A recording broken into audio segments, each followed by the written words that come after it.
Chair, I want to go on record as one of the people who have expressed deep concern about this particular arrangement with the national government and the county government of Nairobi.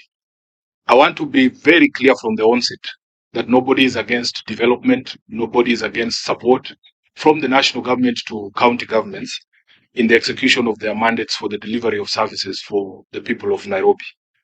But you will agree with me, Governor, that everything we do is subject to the law and the Constitution. We will start with Article 10 of the Constitution, which requires that any time any person makes any policy pronouncements or public policy decisions such as the ones you have taken to essentially transfer these functions to the national government, you have to apply the values in Article 10, which also include, and I'm sure you're aware, that public participation has to be taken before the fact, not after the fact, and we'll come to that shortly, Honorable Chair.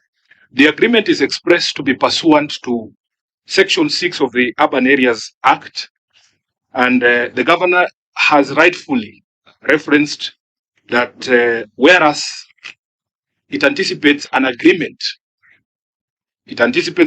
between the two levels of government to support Nairobi recognizing its special standing, that particular section makes it subject to subsection 2 of that Section 6, which says that the county government shall be run as a county government.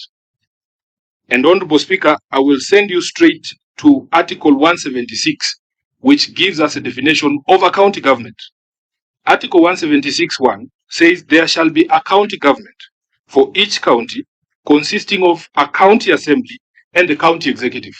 So that, Honorable Chair, any agreement under Section 6 of the Urban Areas Act must recognize that the only structure of management of a county is the one that is established under 176(1). So that if you introduce any management body outside those two, you are flouting subsection 2 of Section 6 of the Urban Areas and Cities Act.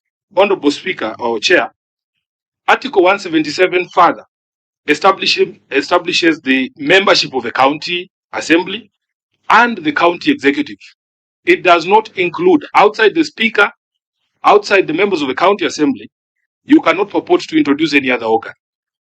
And in the membership of the county executive as well, you cannot purport to introduce members of the national executive in the management of the county and then claim that you have done it in accordance with the law. Secondly, Honorable Speaker or Chair, public participation that is anticipated under Article 10(1)(c) is something that is required prior to decisions being made. Your Excellency, you entered into agreement. You have signed an agreement here. And I would want that when the committee starts interrogating, we need to understand as the people of Nairobi how long these conversations have been going. Because it is not possible that, in my estimation, I don't think that these conversations happened within a week or two. You, as the head of the government in Nairobi, have been having these conversations with the view of entering this agreement with the national government. I think I'll be right to assume that it has taken some time. What was so difficult for you to be able to publish, for instance, a notice and say the Nairobi County government is in talks with the national government with a view of entering an agreement that looks like this, and then allow us as the people of Nairobi to conduct public participation and give our views, including the County Assembly of Nairobi? Honorable Chair, I want to confirm as a senator of Nairobi that I had no idea that these particular negotiations were going on.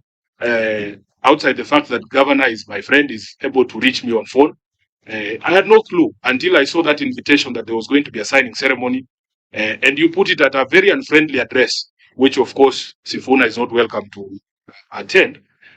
We have seen the schedule that has been published for now, the public participation. The people of Nairobi are supposed to undertake that public participation tomorrow. Actually, it starts today at Charter Hall and then Friday in the constituencies. This is an egregious violation of the right of public participation, in my view, because you have already put pen to paper, Honorable Governor. And it is, the courts in Kenya have already ruled that when the Constitution requires public participation, it has to be meaningful. It cannot be a cosmetic exercise meant to rubber stamp something that has already been settled. So, Honorable Chair, I have a problem, and this committee of devolution must actually protect the people of Nairobi. If you read the text of the agreement, it actually only anticipates, Governor, uh, amendments that might come from public participation.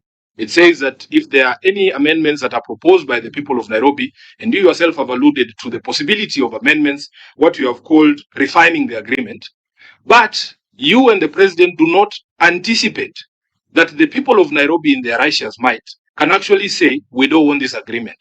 So, whereas the agreement anticipates that you can accommodate our views and amend it, we, the people of Nairobi, can say we reject it in total. We have not seen where you accommodate that particular view. I will move on to the next one, Honorable Chair. The governor, being a former senator, is aware that in fact there exists legal mechanisms for us to be able to send specific support to specific counties wherever it is required, and noted that there is a specific need. Governor, we have passed the county government's additional allocations all this time when we've been in the Senate. You're familiar with that particular piece of legislation. It is possible, Governor, and I will give the illustration of the county aggregation packs. Nairobi County, because we do not consider it a need, when you look at the column of the county government's additional allocation, you will see Kiambu, our bedroom, receives money for KIPes, county aggregation packs. On the column for Nairobi, it is blank because of the recognition that probably our priorities lie elsewhere. When the county governments began in 2013 on Buchea, there are counties that did not have headquarters. I went to Mandera and I found that they were given money specifically to a need to say, let us have county headquarters. They have built those county headquarters. If you look at the column for Nairobi, you will see that Nairobi does not receive money for county headquarters. So there is a legal instrument, Governor. There's a legal instrument. You should have pointed out to the president that it is possible for the national government to identify the specific need, for instance, on street lighting. Our bill for street lighting almost matches some of the money that some of these counties spend on school feeding programs and the other things. It is a special need, and it flows out of that Section 6 of the Urban Areas Act. We should have told the president, we have no problem receiving money for support of Nairobi, put it in the proper legal instrument. Thirdly, Honorable Speaker, Chair, this question of, for instance, bursaries. You have had a fight with the national government and the control of budget, saying we are undertaking functions that are not supposed to be undertaken by the county governments. But under the recognition of our special needs as a people for support, especially when it goes towards education, I have been to counties like Mandera, even Nairobi has a bursaries program. Governor, if you look at the agreements that the control of budget required that counties do, there is no similar management mechanism that has been put in place. Musalia doesn't sit on our bursaries board, but we have an agreement so that you regularize it through the constitution. Thirdly and fourthly, the management committee. That is a problem that you as a committee will have to deal with. Musalia Mudavadi has sneaked himself into elective office in Nairobi because he is essentially undertaking the functions of your government. And I know he's your brother, but you don't have to share power with him. Honorable Chair, yes, there is the question of pending rates, Governor. You yourself will tell this committee the current outstanding balance. And last we had a conversation with you about how much money national government owes the people of Nairobi. I think it was upwards of something like 100 billion Kenya shillings. Why can't you tell the president that you have the capacity as a county government to be able to manage Nairobi? Let him give us our money. Let him give us our money. And then we will build our roads. I have seen this county government building roads. Unless, Governor, you are saying you cannot build roads. If the national government gave the county government of Nairobi money, you have the capacity to build those roads. You have the capacity to do those sewer lines. You have the capacity to do the drainages. You are a government. Tell them to give us our money. When we see people saying, we will give you this money, but we are not very sure you will run it, so let's send Musalia to chair the board. That is unacceptable under the Urban Areas and Cities Act. Lastly, Chair, we are concerned about the oversight framework because I sit in the County Public Accounts Committee, and we as a Senate, we are guided by the reports of the Auditor General. We are making the life of the Auditor General difficult when during an audit process, they have to go to various entities to be able to find documentation that support the expenditure of these resources. So, for instance, if we want to audit this resources that have been given under this particular arrangement.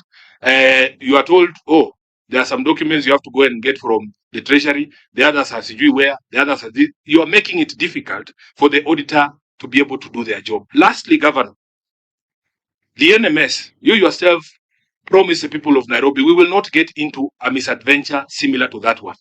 This one is similar to that misadventure. It left us with a lot of pending bills. You have spoken to it. I heard you during your address to the county assembly. And Governor, you came before this Senate. You came before this Senate. This Senate helped you to extract a concession from State House that Nairobi people will not be paying the pending bills under NMS. We said the comptroller of State House, who was the accounting officer under NMS, should pay those resources.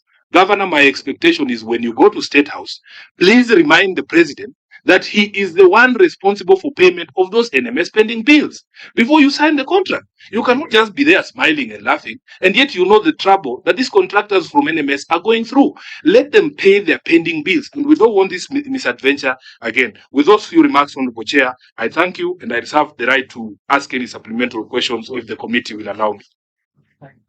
Let's allow the governor to respond first.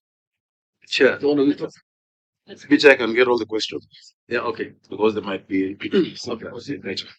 Chair, I thought because you gave the senator of the sitting room, you give the senator of the bedroom of Nairobi to also capture.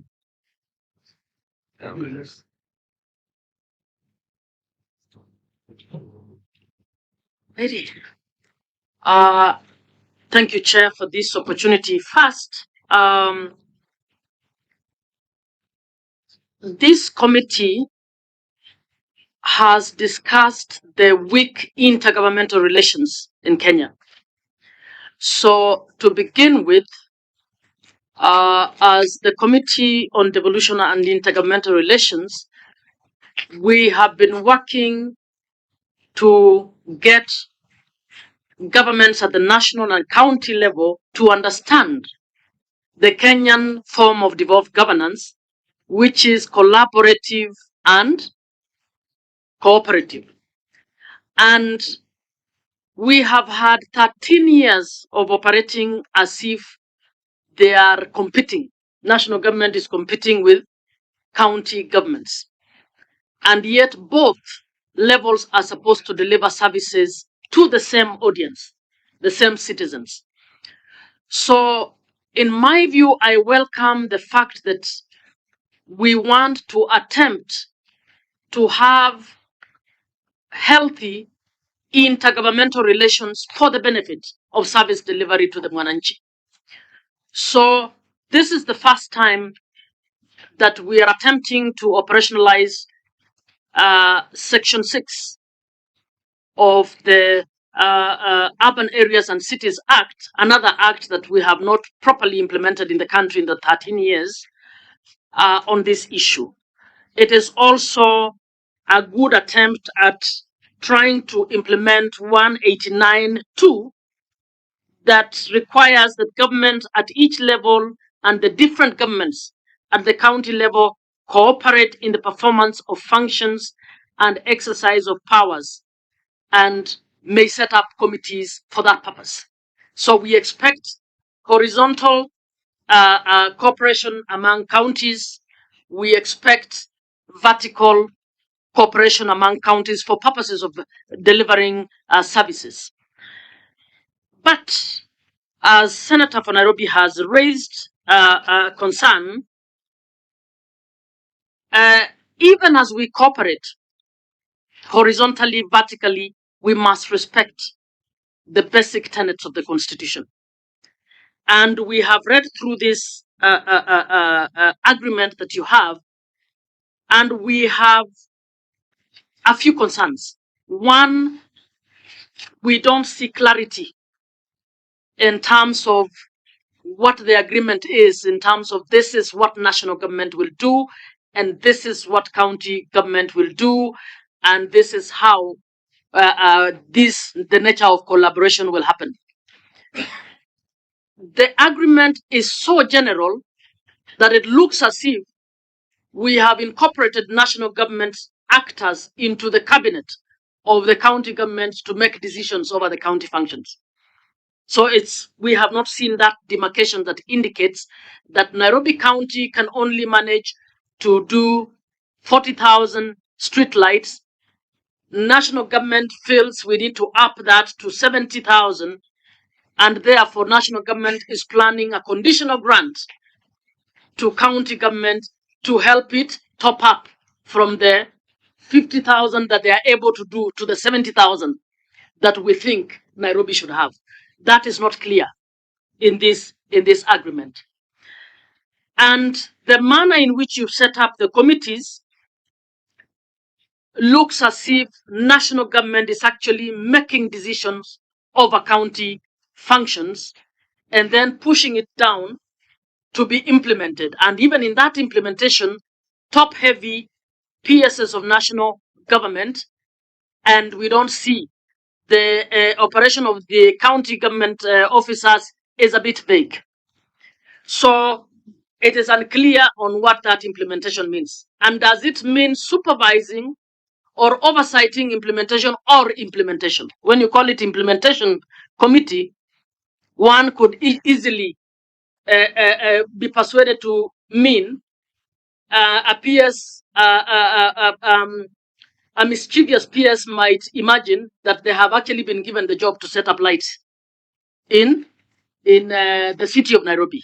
So how do we ensure that we respect the functional integrity of the county government even as we enter into this agreement? So how are we using the tool of conditional grants? It is unclear in here. You haven't even used made a reference to what that means. Is it technical support they're trying to give you? Is it that Nairobi County cannot put up lights, so national government, which has the function of technical support, wants to give technical support? It is unclear on what we are, how we are going about this function. On the issue of public participation cannot be cosmetic. This is the one principle on which we've had the highest litigation on the Constitution of Kenya. And by now it has been refined that public participation cannot be cosmetic. So you can't sign and then go and find views. So we need to find out how can you go back to ensure that you take in the views that would enrich this and then decide on how to go about this. The issue of appropriation, again, very vague.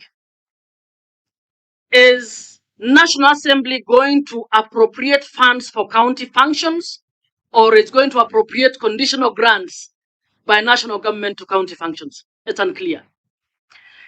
Is your county assembly going to appropriate a conditional grant brought from National Assembly to go towards a function that is being improved, courtesy of the agreement? And is the Auditor General going to audit the PS housing or going to audit the county assembly? It's unclear on how you're moving on these issues. I believe others want to chip in. We've discussed. There are many more others, but in my view, one, we need to do this agreement is contemplated, but the detail of this agreement is not properly situated to be able to deliver what you're hoping to deliver. Yeah. Thank you so much. I think I do want to ask you one question. Please speak, as I said. Thank you very much, Chair. Thank you. And I think from the outset, and everybody in this committee, I think nobody is saying that the Nairobi County should not get more funds. Actually, we need more money to Nairobi County since it is a capital city of this republic. And also, we also need it in our counties. But in this case, we are talking about Nairobi. Chair, I would want to mention that, yes, the governor has alluded to the fact that the law says he shall. What that means is that it's not a must. But when it comes to looking for the national government, you can only do that through an agreement. That's why we are saying it shall be an agreement. It cannot be a roadside declaration and all that. And you mentioned some cities like the Washington, D.C., like Canberra in Australia, but those have a different setup when it comes to their law, because Washington, D.C. is a federal district, doesn't belong to any state. It has a mayor and it has a local council. Canberra has, it's actually called the Australian Capital Territory. It has its own assembly, but it doesn't have a governor. So they are subjected, the oversight is from the national parliament.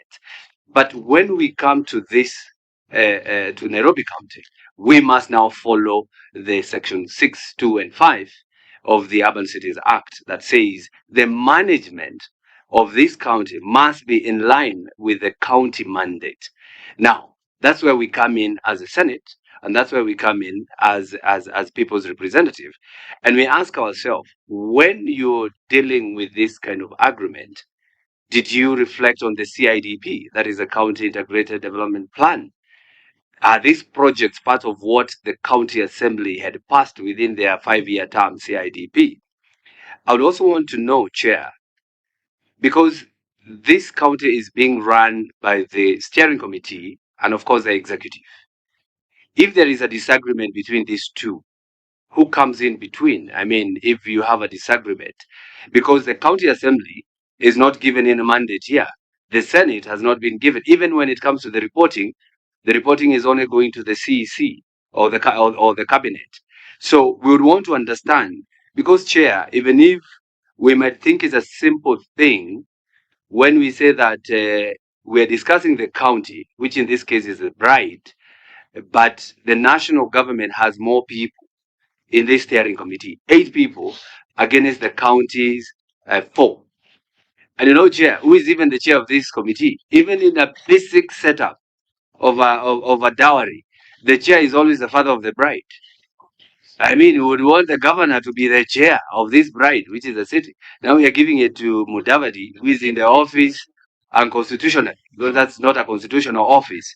So, Chair, mine is to request that, because the governor has said, I think he said it is not final. So we want to know whether is the agreement final. Because if it is not final, then the input of this committee must be reflected in that agreement. And finally, Chair, the public participation, I think, is just cosmetic. It's coming post-signature. You know, the agreement has been done. It will take effect in 14 days. Then we go to the people to ask them, do you agree with us? We have already sold the land.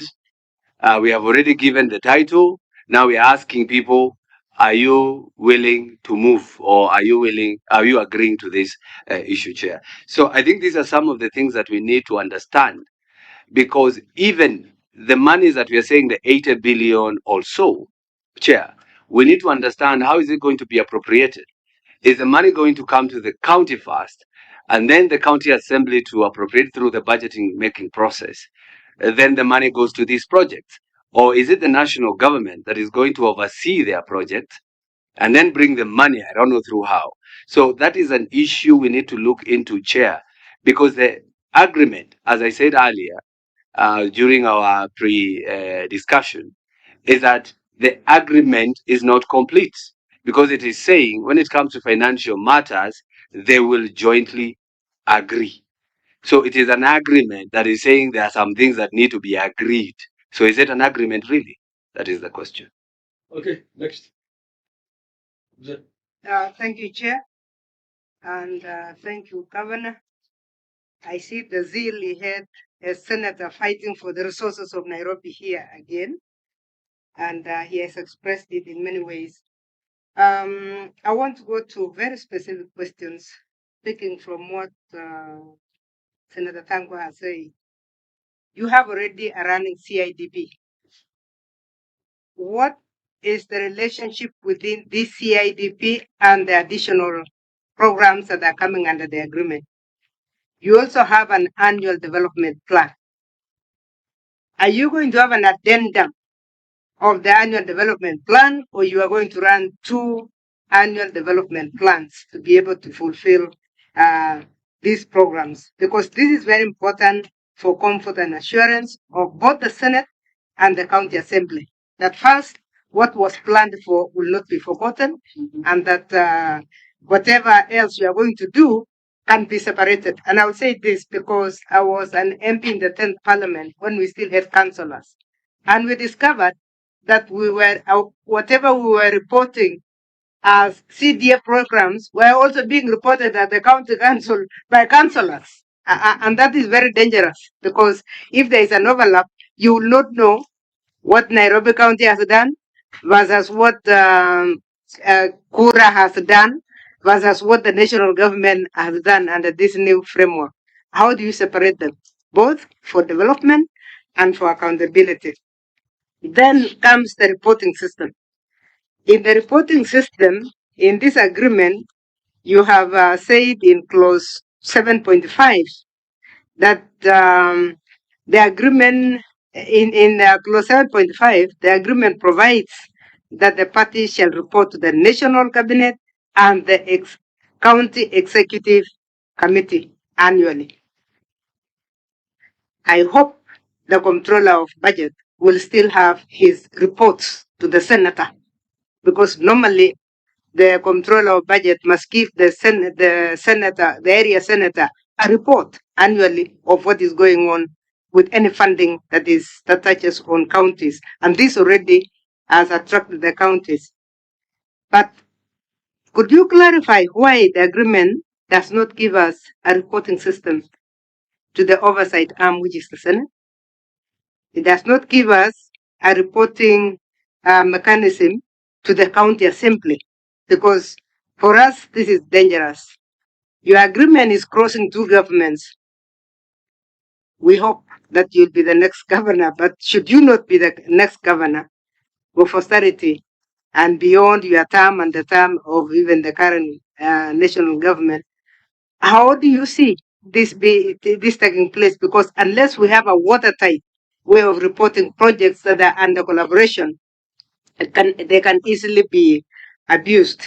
Let me leave it at that for now, for this first round. Thank you. Thank you very much. My questions will be specific.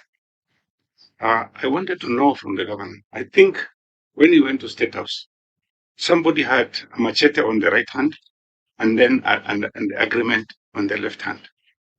That is what I'm thinking, because governor is very clever and knows what he was doing.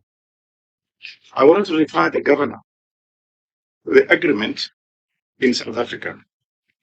Same agreement. Then that agreement talks about clear statement of the parties and their authorized representatives. That's A. B, it wants detailed objectives.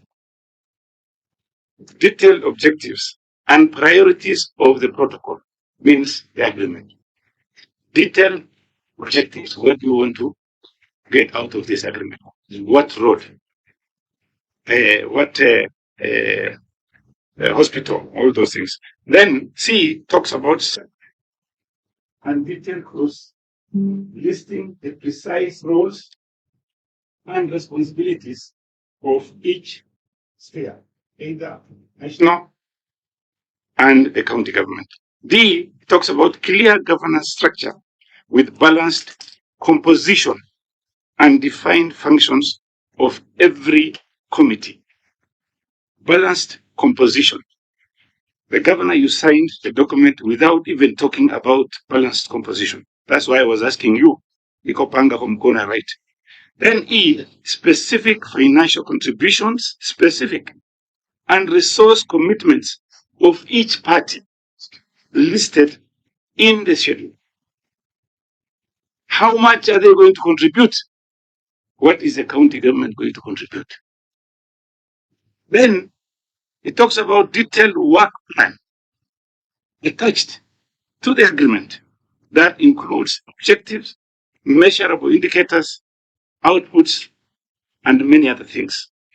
Then it talks about mandatory monitoring, reporting, and dispute resolution mechanism. Dispute resolution mechanism with step-by-step escalation. And finally,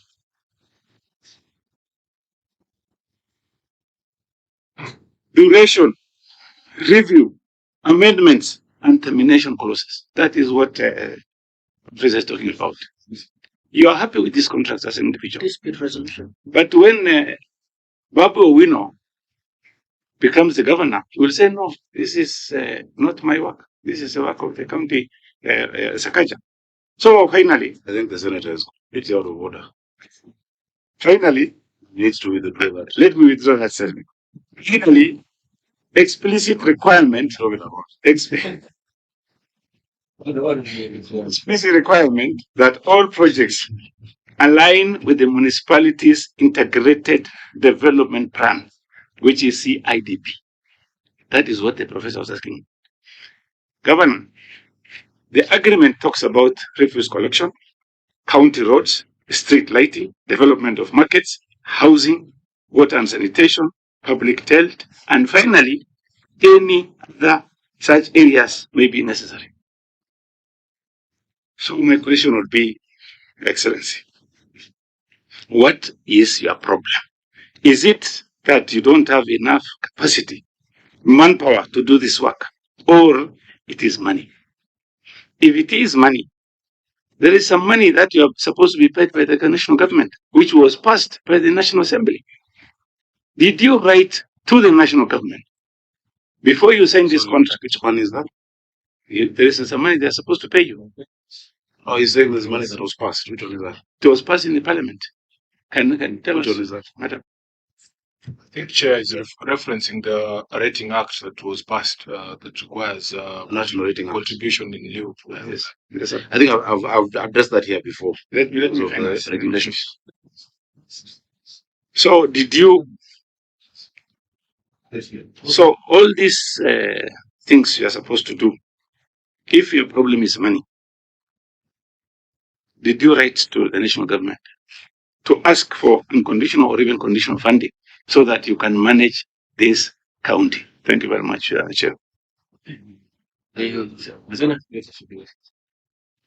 Thank you, Chair.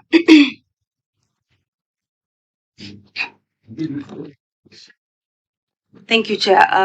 And Your Excellency, Governor, we welcome you to this committee. And my apologies for being late. I had another meeting. Chair, first of all, I want to appreciate the work the governor is doing. It's one job that I don't admire. You are running a capital city, not just a county government, and that is something we must put at the back of our brains. And I personally do not see a problem when the governor seeks to cooperate with the national government in ensuring that the operations in the capital city of Kenya are smooth. And I can see that in the agreement, the cooperation agreement, you have quoted 189 of the Constitution, and I think that is what is protecting the terms and conditions of this agreement. But I also realize that in 189(2), they say that, let me just read it directly. The government at each level and different governments at the county level shall cooperate in the performance of functions and exercise of powers, and for that purpose may set up joint committees and joint authorities. And I want to believe that this is a joint authority. While we respect that article, my main problem with it will be, I think you had put the cart before the horse. In regards to the public participation. What we are doing here now is asking you questions about what the agreement entails. I believe the public participation should have come before the agreement to be able to hear the views of the citizens of Nairobi County and also the committee. And I also believe that one of the articles that is greatly misinterpreted in these countries, in our constitution, is 190.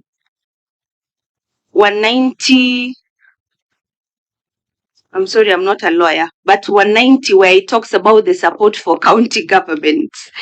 And number 5 says that the legislation under clause 3 shall require a notice to be given to a county government of any measures that the national government intends to take.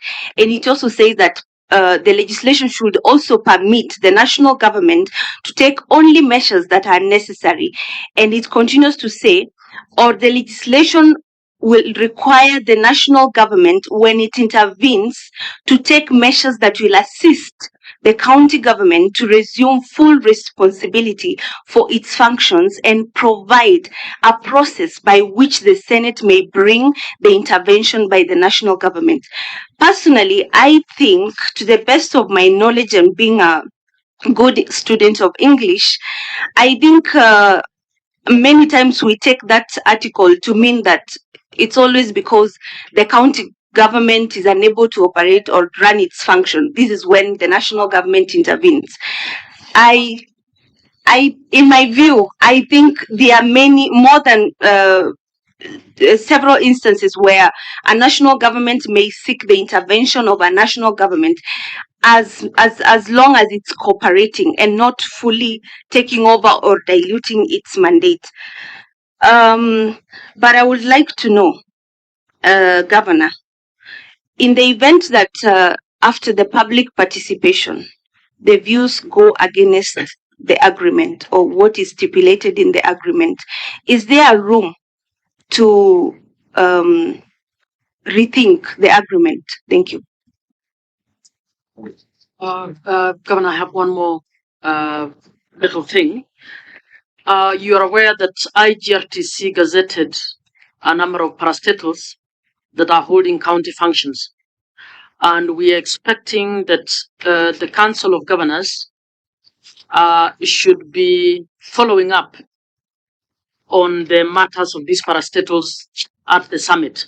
Now, I see one of the areas where you want to have cooperation is the roads, and Kura is one of the parastatals that have actually appeared before this committee. Basically, we are asking them when are they winding up, and what they told us is that they have no clue because their parent ministry has not spoken to this. So it would be good to know, because if Kura functions were to revert to the counties, basically the monies Kura is spending in Nairobi would be Nairobi City County money, not even conditional grants. It would actually be monies that come to yourselves. So we would want, even as you do this, I know you're thinking Nairobi County, that Council of Governors would also be alive to the need to help to implement, even as the Senate tries to do its best to ensure that the Constitution is followed. We must ensure that even as we sign agreements, we don't claw back on the little gains that the Senate is making in trying to ensure that the county gets all its functions. Thank you. Okay. Let me also add one through. Your Excellency, in the duration of the agreement, I think it's 24 months, which extends to the next government. So the agreement does not automatically say or binding like the next government. Will it be binding the next government that will come in, whether you're there or not? 2, it does not say the procedures and conditions for renewal of agreements. So maybe you can ask on those. So I'm just doing a quick calculation.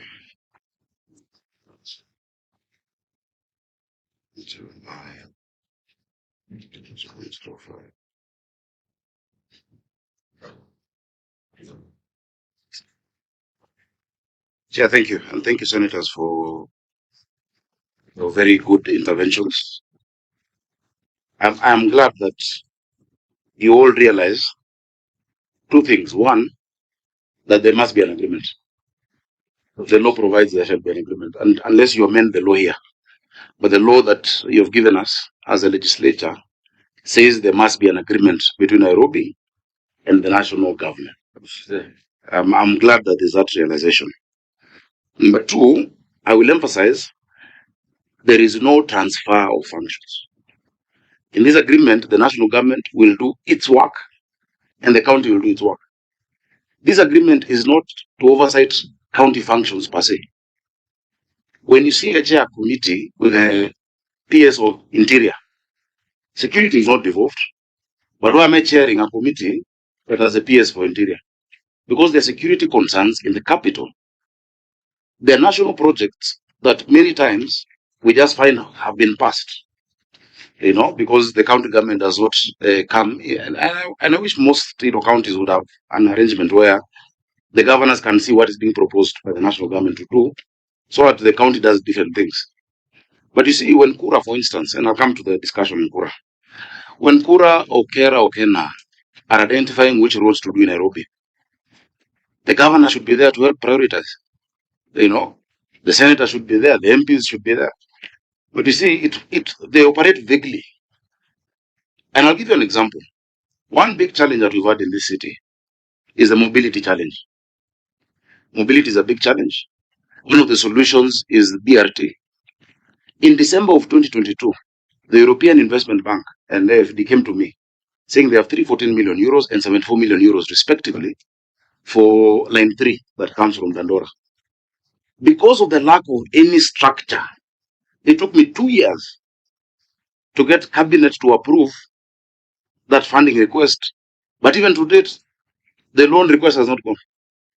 Because you see, when you have a priority of the capital, if you don't have a forum through which either weekly or fortnightly, these guys have other national priorities. And so they don't see it as a priority. It took me 2 years to just get that. So for me, I'm thinking pragmatically, if I have an arrangement that will help me push, remember, this is not just for county functions, also national functions within the capital. When it says the seat of diplomatic missions in Section 6, diplomacy and foreign service is not a county function. But you see, this is the capital where all of these diplomats are. How do we provide for them? For instance, we're providing water and such amenities at the UN. And now we've done a new line through KGTC, which is now Diplomatic Village. That fulcrum is the city, is the capital. All of these foreign countries want to have a sister agreement with Nairobi. How do you domicile those? So let's have clarity that it is not to sit to oversight county functions, but together to look at what have we jointly agreed to do, and is it being done, and how can we do it better, and to bring these concerns. Their concerns, security concerns, are very big in the city. And now the normal mwananchi in Nairobi, the way they will not know. I saw another demonstration the day before yesterday on the Eastern Bypass because vehicles were, I think, submerged, and someone's vehicle was really injured. And if you hear them, they're talking about the governor. That is not even a Kura road, it's a Kenha road. Now, the Senate needs to be radical. Because, I have a choice to do two things. One, I can pontificate and say, this is the purity of how the arrangement needs to be. So let me wait for the day you disband Kura and Kera and Kenha for me to have a discussion on roads in Nairobi. Or I can be practical and say, I need these roads done. And if there's a situation where I can get more resources, I've just calculated for you 7 billion, 6 billion, 3.7 billion. If there's a situation where I can get more resources as the governor, as the Senate and National Assembly works on disbanding these agencies, I will go for that money. Because my people don't want to know a lot of English about, they want things done. They want things done. And the city must move. And let me give you an example. Because it's a discussion we had for a long time. And I remember the late the minister saying, actually being very strong, even when MPs were against him, saying Kura and Kera must be disbanded. He even gave somebody a task, a former PS, to do a paper to see which counties can actually absorb those functions. Because not all counties have that capacity. Kura and Kera work throughout the country. Kura is not only in Nairobi. Kura is in Nakuru. Kura is in anywhere with an urban aspect.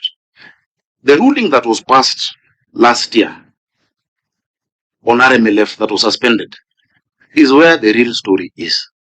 If you look at the constitution, it defines only two levels of roads: national roads and county roads. Number two, county roads make up close to 70% of all the roads in the country. Now, every person on a road in Kenya is paying fuel for roads to be maintained. Last year, they collected 119.7 billion. Out of that 119.7 billion, 70% of it that would come to counties would be 83.9 billion. Out of that 83.9 billion, Nairobi would get more than 10 billion. Point of order, Chair. Okay. I mean, Point of order. I don't mean to disrupt you, Governor.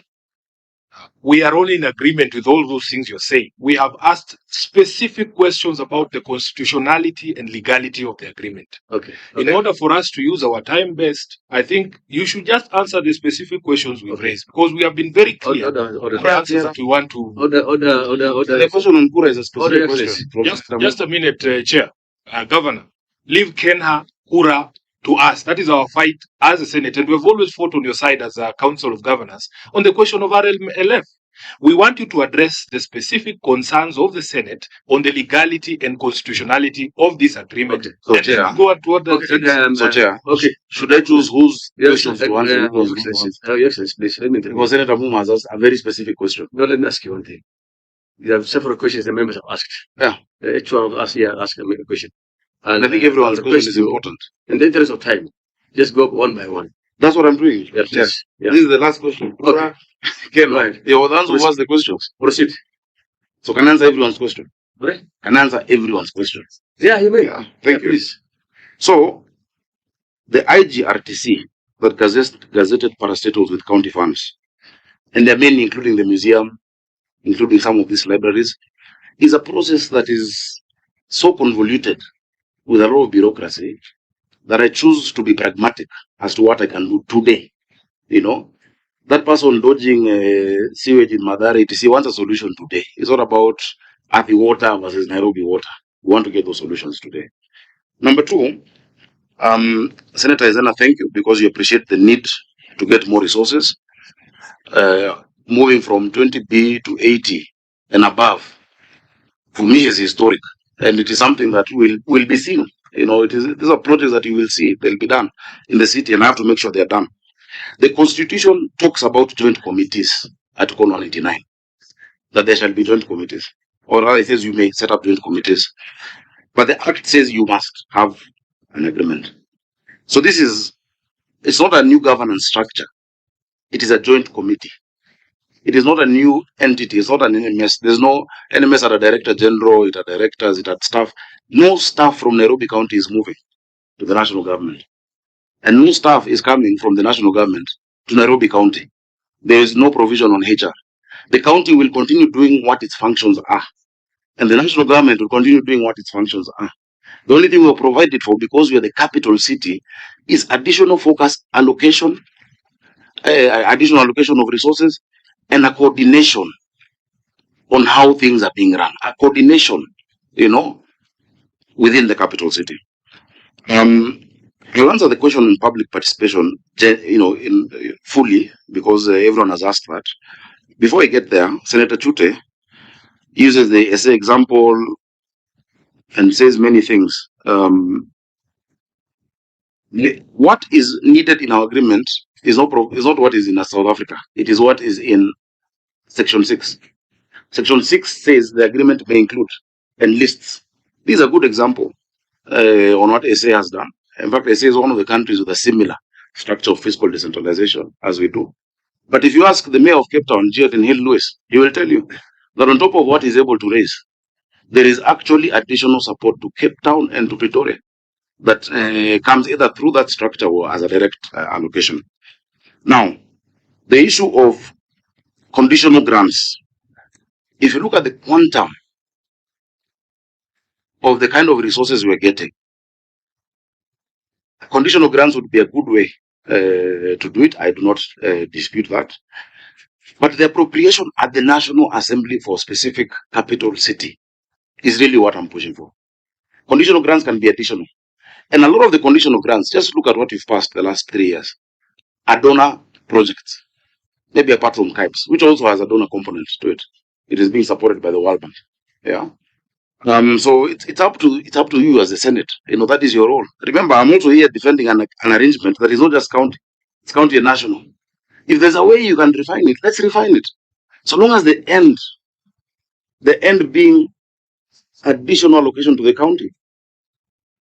because of its status as a capital city, resolving some of these service delivery challenges, that no matter who is running this place, if you don't sort out the fiscal arrangement of the city, you saw NMS came, and this is very different. I'll come to your question, Chair. It's very different, but they came, warned people for 2 years and left 16 billion pending bills, not paid. Was it effective? Was the county left better? No. So the issue really is the resources. Part of what you're assisting us with includes the regulations under the national rating. That will unlock billions for the city. The regulations are to be passed by the cabinet secretary. The regulations, I have now a platform where I can follow up where are we with these regulations, and we have to report on it. I'm with the PS of lands there. I'm on another platform with the CS. I can push it. Otherwise, it's a discussion that comes up when you meet or you write a letter that is ignored. For the capital, it's great that I will be able to chair that session or be in another session where these things can be minuted and can be reported back on. That yes, we've done the regulations. Here is the regulations on sectional property law, which I also require from yourselves, because we must make it mandatory for people to move. If we do that, we'll get another 60, 70 billion. On the question on CILO, yes, we wrote to the ministry. What they owe us is not 100 billion. What they owe us on rates and CILO is around 3.6. And we wrote on it, yes, billion.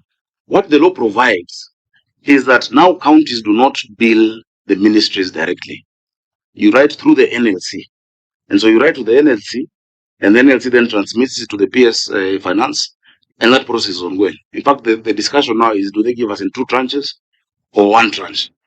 And that includes parking. You can see all these parkings around here that ministries cordon off, but don't pay the county, So there are many such debts. The biggest quantum, my senator, is on Embakasi Garrison. That is why we have 68 billion what we valued. And the agreement had been, I saw a letter just done recently to the PS Treasury to provide for those allocations in the supplementary. But you see now, I get these things through at here. I saw a letter, somebody told me. I now have a platform where I can question these things and ask for them every 2 weeks. For me, it's a great opportunity, And the PS Treasury himself is going to be at that meeting to say, yes, we're getting these resources or not. For me, it's great. Sure, No, the issue of CIDP. Just clarification on that point, Governor. I thought the mechanism where you interact with the national government is the IBEC. IBEC is to Just a minute. Yeah. Are you saying this committee is superior to IBEC and you cannot bring up these issues on behalf of the people in Nairobi at the IBEC? IBEC meets very infrequently. I have raised these issues all at IBEC. You'll get a general answer because there are 47 other counties. I now have a platform for Nairobi specific every so often to raise these issues. It's a better platform. We've raised them in IBEC. If you look at the minutes of IBEC, which is chaired by the deputy president, But for me, just the practicality. No one then follows it up.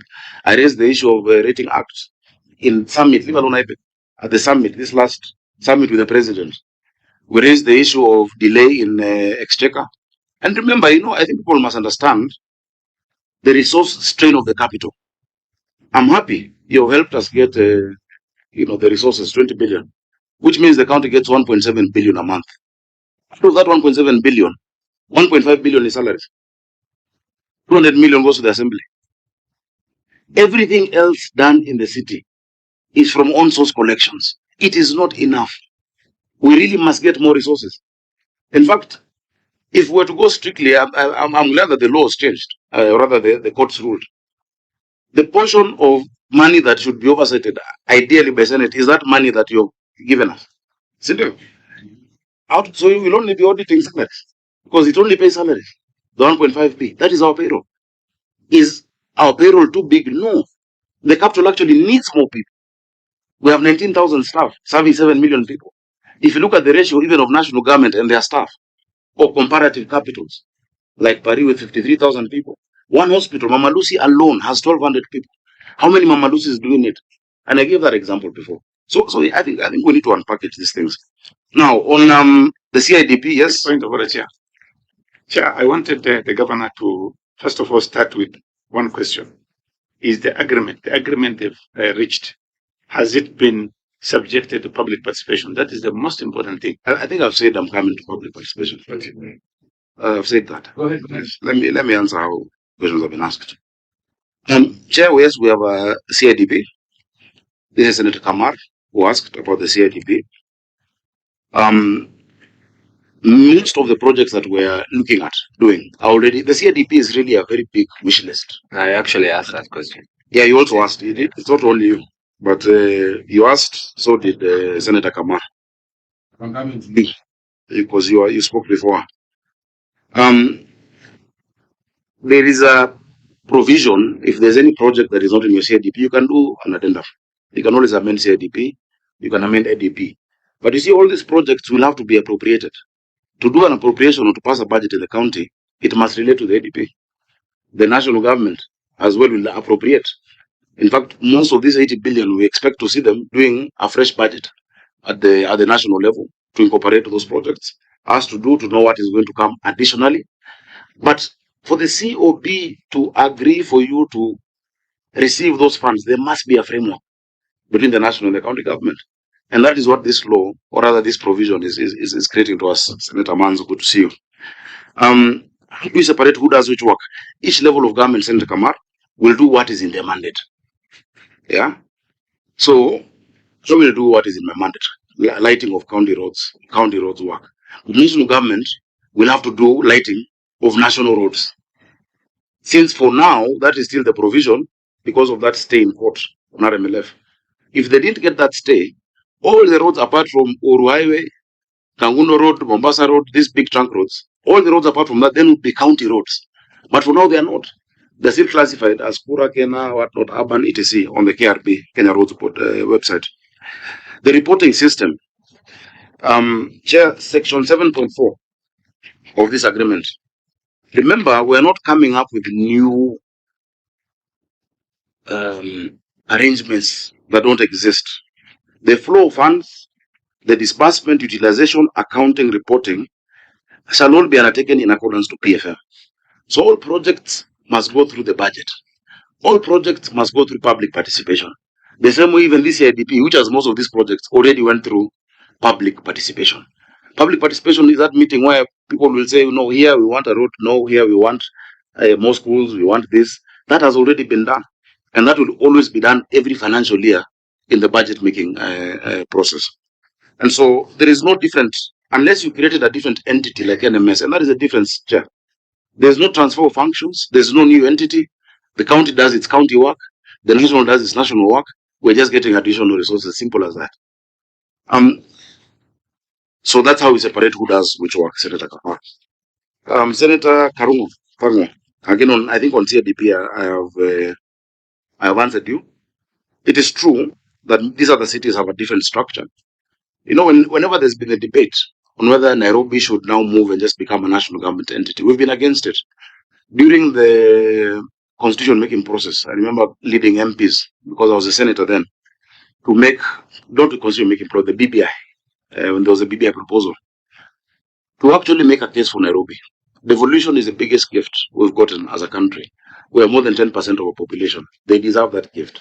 But you need to understand the uniqueness of the capital for that extra support in coordination and also resources. Number two, all of these countries that moved, whether it is Australia from Sydney to Canberra,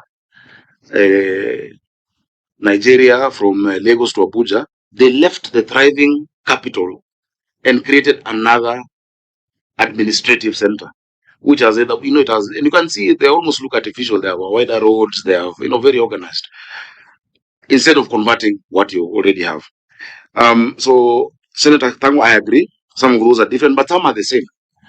The structure in SA is similar to Kenya. The structure in India with the provinces is similar. If you look at what goes to Uttar Pradesh or to where Mumbai is, it's actually similar to what we're working. And remember, when these devolution laws were done, there was that Mirai, the Mutar Kangu-led committee was looking at that, because if you compare us with the US is federal. We're not federal.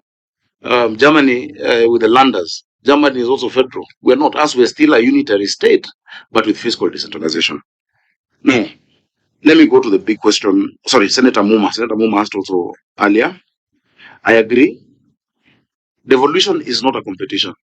It should not be. There have been weak intergovernmental relations. Some of these ones are done cosmetically, I'm afraid. Some of these platforms do not yield results. That's why we're looking for results and more, support. But I think it is time that you can also look at that Intergovernmental Relations Act. Section 23 of it is what creates joint committees, and it tells us to be those joint committees. Now, how do you strengthen? Remember, there's never been an agreement like this. So, of course, it will not be perfect. It is for the Senate to help us strengthen or to help us refine better how we can, go through this process. There's no precedence of an agreement of such a nature. Appropriations, as I've said, will be done by each level of government. And the Auditor General will still audit what the county government has done, will still audit what the national government has done for the capital city. That audit has not been stopped, it has not been removed from this. Now, again, the agreement is not only for county functions, but also national functions within Nairobi. About who chairs the committee, if you go to, for instance, IBEC, that the deputy president chairs, it doesn't reduce the chair of the Council of Governors. Or if you go to summit, that is chaired again by the president, it doesn't reduce. I don't think, for me, who chairs is as much concern as to whether what we want to do gets done. In terms of balance, I agree, yes, possibly we should have more. We should have equal numbers, But remember again, the feeling, and you could be right, because, for posterity, maybe now we're in good terms, but in future there might not be good terms with the national government, So yes, let's have that. If we need to do co-chairing, let's do it. For me, that is it's not a deal breaker. Yeah. So long as we actually get what that resident of Nairobi requires. And not all of you require. It as much as you send us from other places, you all live in Nairobi. You all want a working capital city that provides for these issues. Public participation. Chair, I think this is for the Senate to guide. Number one, we've taken the document public participation because we felt, and we could be wrong, that there need to be a document from which people to discuss. What would we have taken if we didn't have a document? So one, we have a document. Number two, have you ever heard of the word draft? Please allow me to finish. And don't ask, questions like just when I had the word draft. Like, sure. Yeah. You think I've never had that word? I'm wondering. No, please. Just let me go on. So if there's a way we can do it better, let's do it better. But know that you have signed the document, and you are taking it for position. Public position for tomorrow. Yes. Every day and tomorrow. Yes. If people reject, what will be the consequences? We said we can amend the document. Amendment can be delete all the clauses. Why not?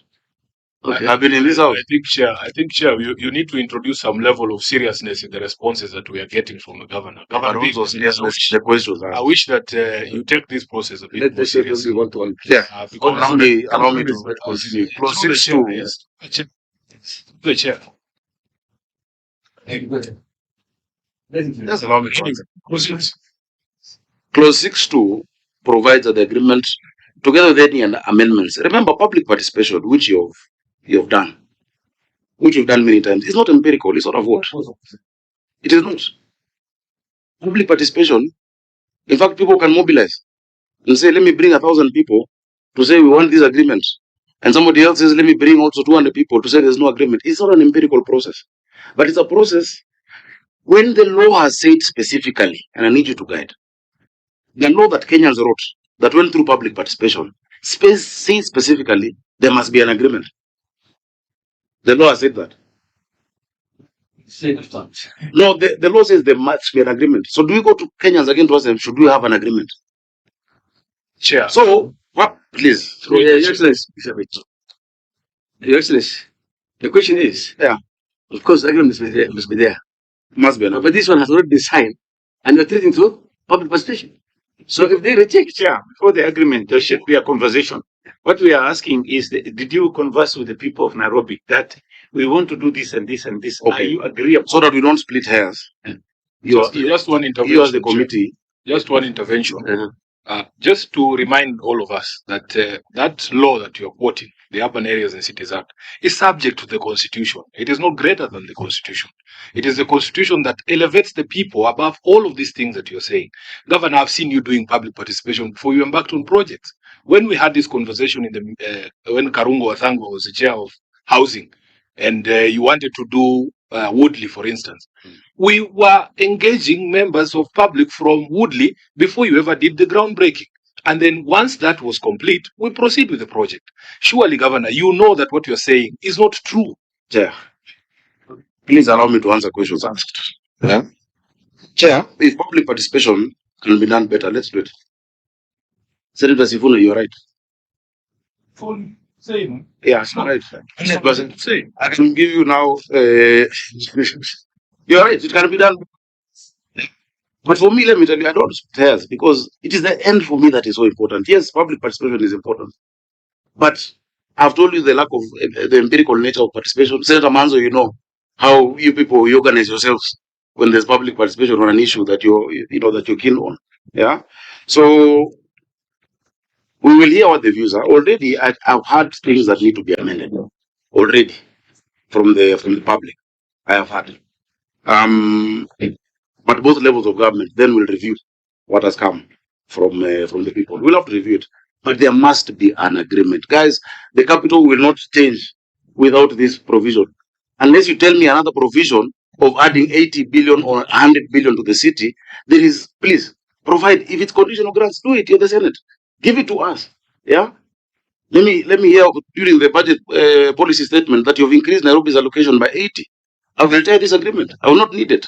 But for now, I must, as the governor, as a responsible governor who cares for his people, I must find whichever way that will get me resources to sort of this city. I must get it. Lazima I work. You know, I don't have another route.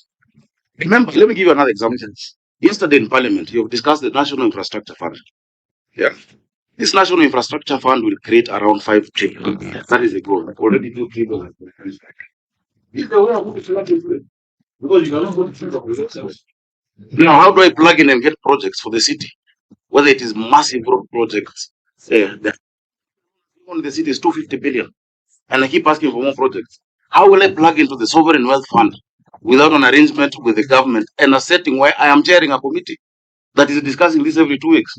We have to be pragmatic. We accept you and we appreciate that you must get them those things. But how procedures have followed laws? Yes, that is where you guide. Yes, yeah, you guide us. Pending bills of NMS, yes, those ones must be paid. The difference, we've not created a new entity or organization here. There is no counting officer that has been created. If Kura's budget, they get an additional 8 billion. The DG of Kura will still have to account. But who defines and determines which roads are done in that 5 billion? Where do we prioritize? You know, whether it is Agwins, whether it is whatnot, is the forum where I'm chairing. So that I can also, we even have Kera in Nairobi, rural roads. What are they doing in Nairobi? So, Chair, that's the difference between us and NMS. And I promised, Chair, as Senator, I also promised, as Governor, that I would never transfer functions from Nairobi. I said it in the Assembly. I will not transfer. I think Article 187 is a bad provision. Counties need to be strengthened to do better. So if you have a better way to do it, please, that is why you have a committee of devolution. Your work is to protect the interests of counties and their governments. And that is who is here. A county and its government, isn't it? Let me look for a question I've not answered. Senator Sifuna, very, very, very clearly says that no one is against development. I like that. And that is true. We want to do it within the law. That is true. Let us do it within the law. But let's also do it. You know, some people feel you fix the wings as you fly. You know, we can wait and for a perfect agreement or a perfect law. It will never happen, Senator Sifuna. Yes, but I'm saying you cannot have a perfect agreement, especially if it's the first one. Who is the president? Please draft for me one. The chair. You can see the divide here. There's people who believe the ends justify the means. And there's also of us who say there is a way it can be done constitutionally and legally. Yes. And I'm hoping, Chair, that when we get to the closing remarks, because I've had some of your friends saying Some of us just criticize. We don't have ways in which it can be done. Which We will friends? give you ways in which. Which friends? You've said my friends. Yeah, some of your friends say some of us just make noise. We never give proposals and wait for it.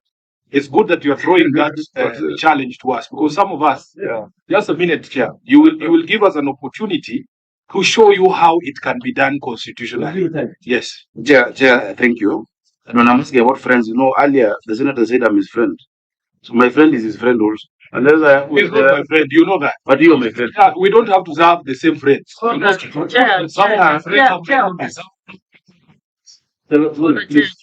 pronoun? Let's personalize. Senator is my good friend. Okay, I know you're friend. Unless you've changed, he's a former friend. He has already declared it. No, he's not a former friend. Chair, can I summarize for the two of So bursaries and scholarship. Now members of this committee want to pick my friends. So, proceed, Chair. Again, I had noted when Senator Sifuna was speaking about Section 189(2) on cooperation. Already the Constitution, yes, the Constitution is higher than the Urban Areas and Cities Act. The Constitution says there should be cooperation. 189, and Senator Muma, you've said it out very well, and that the national or county government may establish a joint committee with specific mandate where such a committee is necessary for the achievement of those things. It is true, we had an intergovernmental agreement on bursaries and scholarship. Yeah. That intergovernmental agreement that we signed on the 9th of January, I gave scholarships of 170 million. Last week, I've given 252 million of bursaries to every ward. But it is not any additional money from the national government. It is our resources.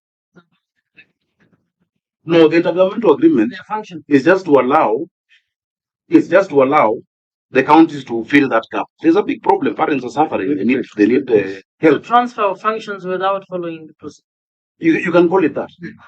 It is really the COB and the COG finding common. But remember, for 10 years, bursaries and scholarships have been given. They continue to be given, and the need is there. It's appreciated. But you see now with this framework, for instance, the bursaries and scholarships of give can be funded additionally by the national government. So it's really how you look at it. Chair, the question there was, Governor. Yeah. Is there a similar committee like the Musalia committee running our bursaries, so that we demonstrate to you that that animal you have created under the current agreement is an unnecessary animal? You are doing bursaries with an agreement with the national government without a similar committee. Chair, bursaries, scholarships, programs don't need committees. Coordination of the capital in terms of focusing budget from one level to another would require a committee where you sit, where all the pieces bring what they're proposing for the budget, and we go through them and we prioritize. That needs a committee. If you want to prioritize programs, if you want to look at implementation of programs, if you want to look at how far we are, it requires it. Otherwise, we still get things done slowly. Or I bumped into this PS, or I went to his office, or I called this CS. I don't like doing that. I've asked you, for instance, for those regulations for more than a year and a half. The Rating Act was passed in 2024. But imagine I have a forum where I'm chairing every 2 weeks to follow it up. It's not even just to follow it up. I can come up with the draft myself and have that committee pass it. And for cabinet to then sanction for it to be, gazetted. So for me, I feel it is necessary. I feel this all feel it's very necessary. And I feel the agreement. The city requires that kind of commitments. But the thing is, we're only saying, let's follow the constitution and everything will be done well. Chair, I feel that we follow the constitution. 100%. I am convinced. Okay. The extent to which maybe you will say the participation is not 100% or whatnot is debatable. It is subjective. But following the Constitution, 189 of setting up joint committees of collaboration, Article 6 of setting up an agreement, I am 100% sure that we've done it. And let me tell you, Chair, just to affirm, because I want to finish. Tomorrow I will do it again. Because I believe it is the only way. I've looked at what the city requires, Chair. Many times I see that frustration because of lack of resources. The blame game because of lack of clarity on what is a county function and what is a national function. What has taken me even to be able to pay salaries on time? Today is the 26th and I'm paying salaries. The arrangements that we had to make. I've looked at other cities. I've sat here 5 years. I've looked at what Lagos is doing. whether it is in waste management, whether it is in resourcing it. I promise you, as a steward of this city, because it's a mandate from the people, this is a route I have seen that I would stand for anywhere and I would defend anywhere. Currently, there is a court process. I think the hearing is sometime in March, etc. I am willing to go on the dock myself to defend why I have seen this as an opportunity for my city, because questions will be asked and I'll have to account for that. Chair, let me leave it at that. I don't know if there's a question I have not answered. Chair, Let me ask. The governor said there is 68 billion from the garrison. Can you explain to us what is the situation with that money? Yeah, the Supreme Court ruled that there had been a dispute between two parties about 900 and something acres and 18 acres of land in Embakasi. The military is in possession. The discussion then was to find out how, because Nairobi County bought it for value. You can't just say it's county, it's government land, let's leave it to them. And so he said we must go through how the value accrues back to the city. The valuation has come to 68 billion. We have been discussing now debt swaps. What Nairobi owes the national government or the national government owes us. Some of the debts that can be taken up by national government. And we must remember the challenge of counties. Senator Chute, the national government sits down and says, this is what we want to do for Kenyans. Then they determine this is how much we collect. The rest, they borrow of their deficit financing. Counties don't. Counties, you work with what you have. So if an opportunity arises like that, on why I'm following up that 68, is because it will help sort out all pending bills. Remember, I found pending bills at 109 billion. With the 20 billion from Senate every year, how do you sort out pending bills of 109 billion? 109. We've reviewed them. Now it has come down to, is it 86 or 70? 88 billion? NMS. No. NMS, we said that. Okay. But the county bills we've reduced from 109 to 86 billion in 3 years. Okay. If I can get an additional resource to sort that out, because it is true, people are suffering. People have done work. I know people who even, have fatal cases. People have committed suicide. When you tell someone to come do a job and you can't pay them, you'd rather not even have given them that job in the first place. So really the practicality, and I would want to have a session where we can go through, or maybe that is part, where I can show you the financial state of the papers that have been done in the past. The central bank governor today did an analysis in 2014 of what would need to unlock this capital. Remember, we're dealing with a backlog of issues from the 90s. So this is one route we've seen. If it can be made better, let us make it better. But let us support, the county and its government. Just you're through. Okay, I think I've answered everything. Okay, let's go for round two, please. Very brief. Governor, I hope we are not sending the message that you can't do an agreement.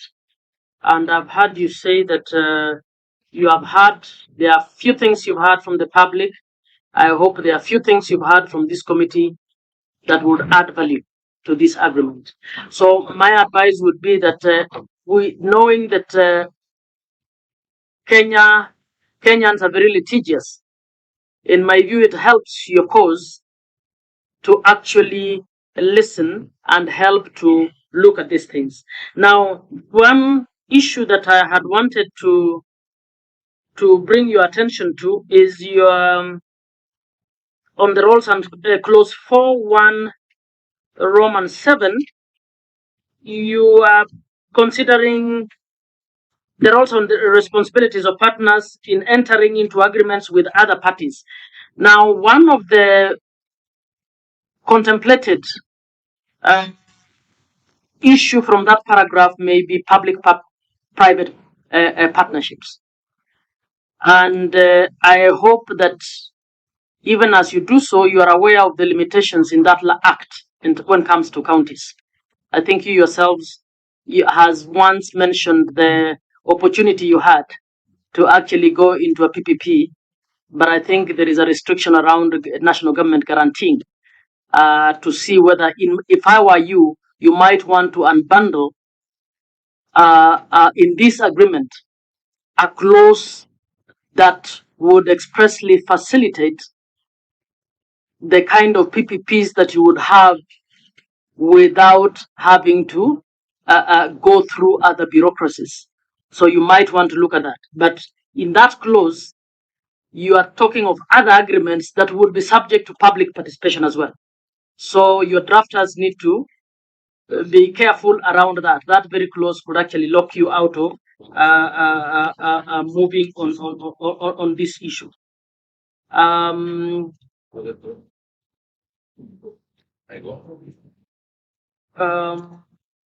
Yeah, I think I'll raise that for the time being. Chair, first I want to take this opportunity to thank this committee for helping highlight some of the issues that we have with this agreement with as a people of Nairobi. As you've rightly stated, the governor, our role here is to protect the interests of the counties and their governments. Your government, I will protect your government, even though I did not vote for you. And it doesn't matter who is in the office. It is the responsibility of the Senate to protect that government. Governor, you have seen yourself. You know, we can argue about subjectivity or objectivity of public participation if it has happened prior to a project or prior to an agreement. But it is honestly an objective mishap for you to enter into the agreement prior to participation of people being undertaken. That is an objective criticism that it has been done before. If you did it before and then people were ferried or people affected opinion, that is a subjective conversation that can be had. But you must admit that this agreement is fraught with very serious legal landmines. And when we say these things, it's not to say we don't want the money. Governor, you have thrown the challenge to us saying when we pass the county government's allocation, we should include this 80 billion that the president. How are we supposed to know that the president was willing to give us this money, or that the national government had this money for Nairobi anyway? It arose from conversations that you had. And unfortunately, the problem we are saying we have is that those conversations were private conversations. We were not privy to those conversations. If it were me, I would give proper advice to the president and tell him, oh, by the way, if that money is there, please let us put it through the additional allocations and we will still get it.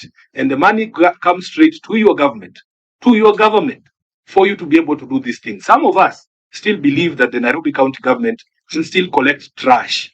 Because this one is an admission that we need Musalia supervising collection of trash in Nairobi, which is what doesn't sit well with many of us. I want to dissuade you because, you know, Chair, just let me point out that we actually are age mates. We come from the same generation. And we want a different conversation in this country. I want to dissuade you from these arguments of Bora tumefanya. You know, Talanta Stadium is there. It doesn't matter whether the Auditor General was, the Auditor General has raised questions, whether the AG was consulted with the public procurement laws were followed with. I understand also the exasperation of our people. Our people don't care which level of government has built a bridge if the bridge needs to be built. But as a generation, we want to raise the bar, Governor. It can still be done through the law. And this is the demonstration that I wanted us to do as a Senate. This is the advice that we're giving. Governor, this thing is fraught with legal landmines. Shelve it and let us start afresh. Now that we know the idea is there, don't be shy publishing a notice like you've done in other projects in the city, saying we are thinking of doing this. Share a draft with the assembly, with your senator, with the public, and then let people engage, collect views. Say, after the publication of the draft, Nairobians have said, Mr. President, that we can do this through this and this and this. Incorporate those things because public participation, as I've said, cannot be something that is cosmetic. We must see our views, whatever those views are, reflected in the final document. Please shelve this thing and let us start afresh. Tell the president, now that we know he has 80 billion for us, let him send it through the appropriations in the National Assembly. Let it come through the county government's additional allocation. Just the way we send money for KIPES and for construction of the county headquarters. We want a transfer of all functions to Nairobi County government. You have quoted by late party leader. I agree with you. He was of the opinion that we do not need Kera and Kura running around Nairobi. Show the capacity to absorb the money, the budgets that Kura and Kera have. Let us have this money because, as you said, when there's a blockage on Ojijo Road, nobody knows who to call other than the county government of Nairobi and the governor of Nairobi. We as a Senate have fought that fight with you. In fact, the last time, Governor, if you are going to be honest, it is the COG that abandoned the Senate in the fight for RMLA. They came before us and told us this is a fight we're going to fight together. Then you go and you might attend there in that address that some of us don't visit, and you agree on something else, and the next thing we know, there is a compromise in the case. It has never been the fault of the Senate. We who believe in the purity of the Constitution and that devolved functions must come to the county governments, we will continue to push that. Well, in my other capacity, you know, there is a document that I defend, the MOU that was signed between the president and the late Raila Odinga. We put a clause there on the unbundling of all functions. We have only 2 more weeks to go, Governor. That has not happened. Leave that to us. We will fight for you. But please also insist on following the law, and we will be fine. Lastly, Chair, we in the Senate passed something called a disbursement schedule.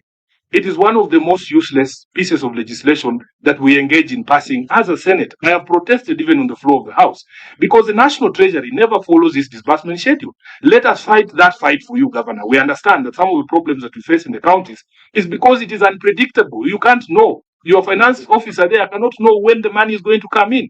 We in the Senate say 15th of every month, Treasury must release all this money. We have a man in Treasury who, anyway, I don't want to go that direction.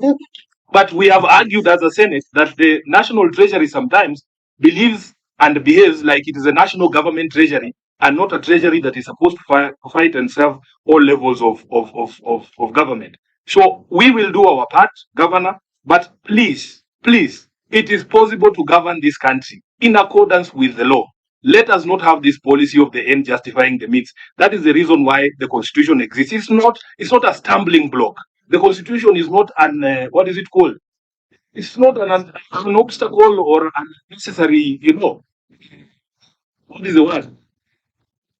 It's not an unnecessary impediment to the achievement of progress. In fact, every single thing that we do has to be done in accordance with this Constitution. So with those many remarks, Governor, I want to advise you that it is possible for us to achieve what we want to achieve. Now that we know that money is there, allow us to get it for you in the most legal and constitutional way. Otherwise, with these challenges in court, without public participation, many projects and things have been struck down on that account alone. And I can tell you that you are looking at that very prospect. I thank you, Honorable Chair.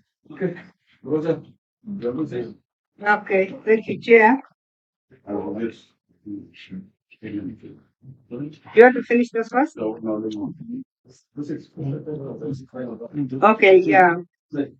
I only have 2 points in this point. Number one, I want to agree with the governor that as far as Section 6.5 of the Urban Areas and Cities Act is concerned, this is a legal document.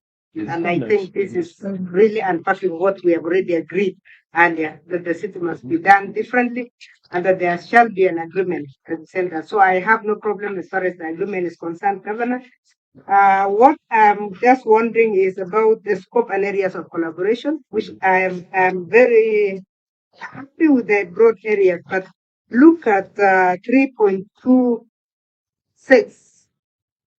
3.26 says, and such other areas may be that may be necessary. It is good to have that provision, but you must delimit that provision as far as public participation is concerned and who will participate in identifying those necessary areas. So if I were to introduce an amendment, I would have said that should go further through an approval from the county assembly, because the county assembly will then implement public participation in additional areas for the additional areas of implementation. Otherwise, when you leave it at this, and I want to congratulate you that you are bold enough to go for this agreement and to look for this section 6.5, which have not been done before. But you don't want to leave an open-ended thing that any other governor comes and has a problem with, or a Pandora's box that anybody can implement in any other way. So I would suggest that you amend that to restrict it so that these new areas will be subjected to the actual process of public participation and whatever, but that can only be done if you say through an approval from the county assembly, then they will do it. It will be an automatic thing because county assemblies can only approve anything that they will have had their own public participation. I leave it at that, Chair. Okay, next. Thank you, Chair. I think maybe when the governor is giving his closing remarks, he can come out clearly on where the county assembly is left when it comes to this kind of cooperation. And also the issue of the pending bills, the NMS, about 16 billion or so, NMS pending bill, because those people who work for Nairobi County are left in oblivion. They don't know whether to come to the governor or to go to the national government. And if they go to the national government, where do they go? And if this agreement was to be effected, will it now again an issue of where will they go for their pending bills, because they're going to be bills, Chair. But what I can say in my closing remarks, Chair, is that this agreement, if well structured, if it follows the law, it is what Nairobi needs, Chair. And we are also saying it's actually also an opportunity to those who are saying they will take us to Singapore, to take us to Nairobi. I mean, to show us what they can do with one city, one county. Now the city of Nairobi, the county of Nairobi has a president and has a governor. So I think it is also an opportunity for them to show us what they can do before they take the whole country to Singapore. And Chair, finally, to give an advice to the governor or whatever is needed.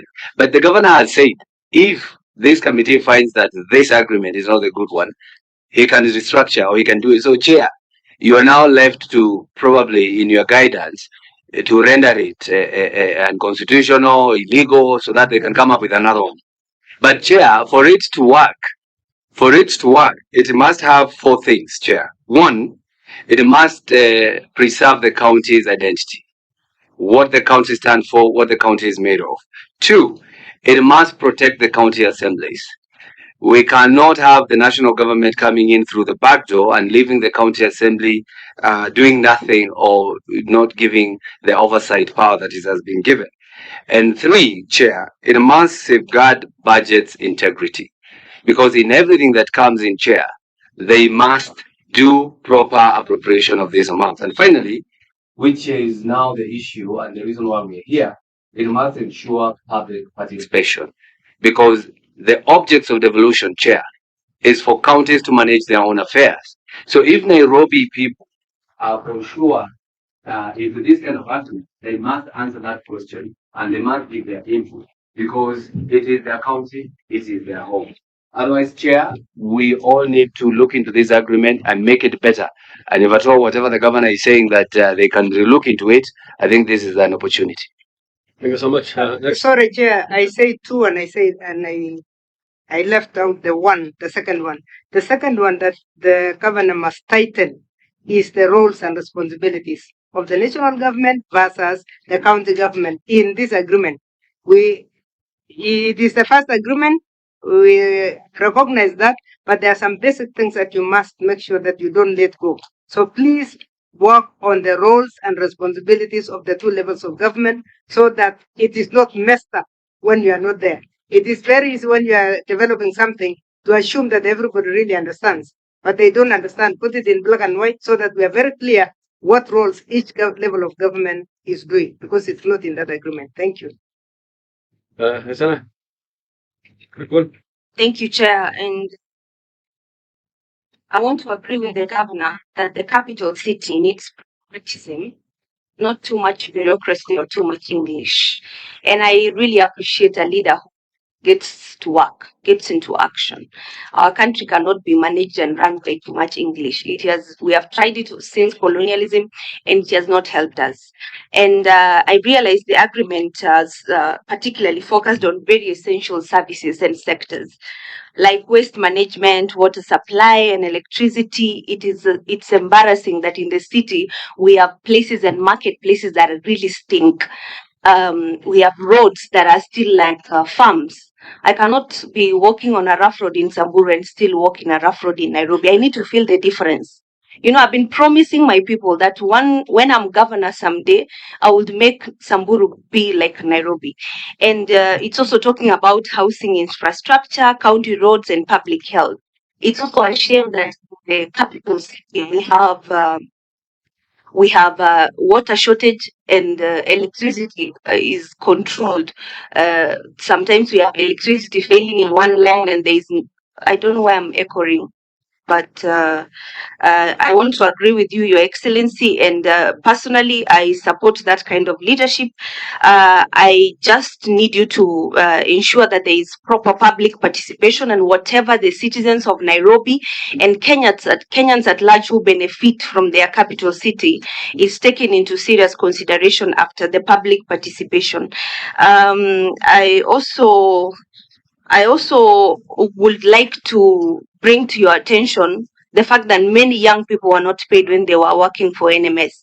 You need to do something now that you have told us you have a table or a committee where you meet the PSs and everyone who was involved, because NMS was part of Nairobi County, and the people who are affected are members of Nairobi County. I sincerely hope that during those meetings they prioritize settling the dues of the people who are affected by the NMS. And I also hope that you have learned lessons and mistakes that NMS made, and you do something to make sure that it works. I support making Nairobi work, and I hope you get re-elected as the county governor of Nairobi. Thank you. I know we suffered in Bomas together, and I had a 2-hour conversation with you before I found myself in the middle of Bomas with chairs, lifting chairs. And I know I had a moment to talk to you for this is my views, chair. I should not be gagged. I had a 2-hour discussion with you, Governor, and it is from that moment that I realized you have a dream for Nairobi, and I hope God blesses you to make it work. Thank you. Azana, you can tell us with the draw, just the way you told students. God bless Kenya. Yeah, please. Azana, you're campaigning. What's somebody here? Please not right. If you made Senator Judith withdraw about Babu, you can also withdraw about negativity. I am not withdrawing that. Order, please. And this is a committee meeting, eh? Next time, don't campaign on the committee meetings. I'm not campaigning. I was just trying to make sure that I'm objective in my views. Okay. I don't have a personal interest with the governor. I'm not going to participate in politics of selfish interest against anybody in this government. Thank you. Very well. Go, please. Thank you, Chair. Sorry, Governor, that I'm very late for your meeting. I was in another committee. My name is Ferris Tobiko from Kajiado County, and I'm a member of this committee. I'll be very brief because I believe the comments that the other senators have said could sufficiently work. But let me just say this. Governor, this agreement has the potential to either build you or completely destroy you. This is what I will say.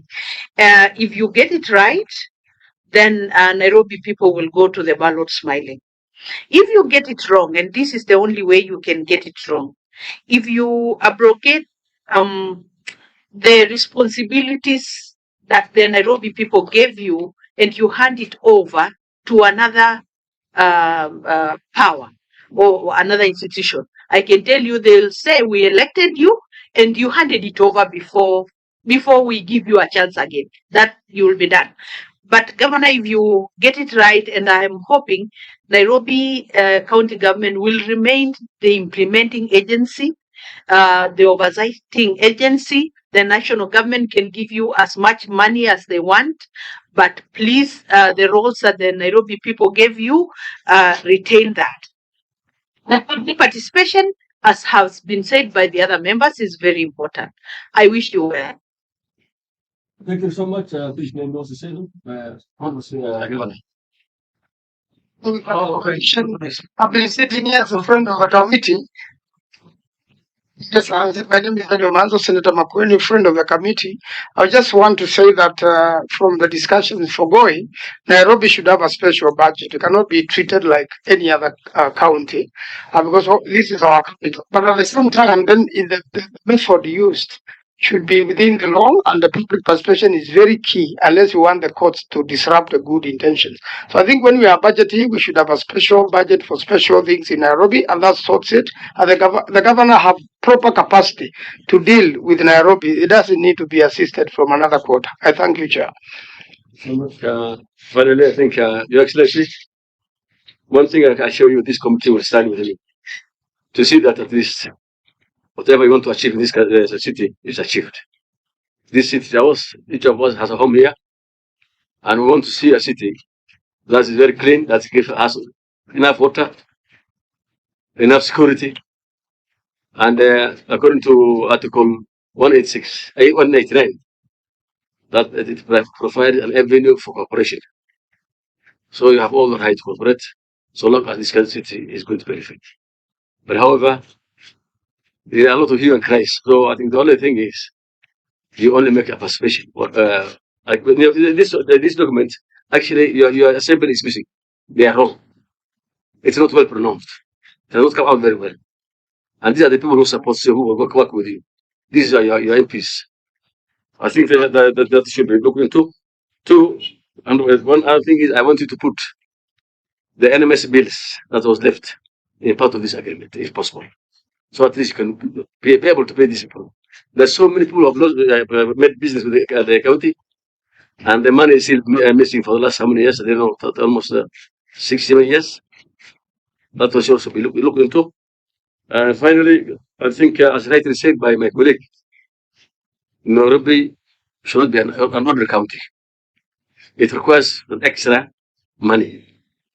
And I think as a Senate, we'll have conversation to see that at least the equitable shares get more than what we get now. And I don't know why we call the governor now. It should be called the governor general, because you are now governor of everybody.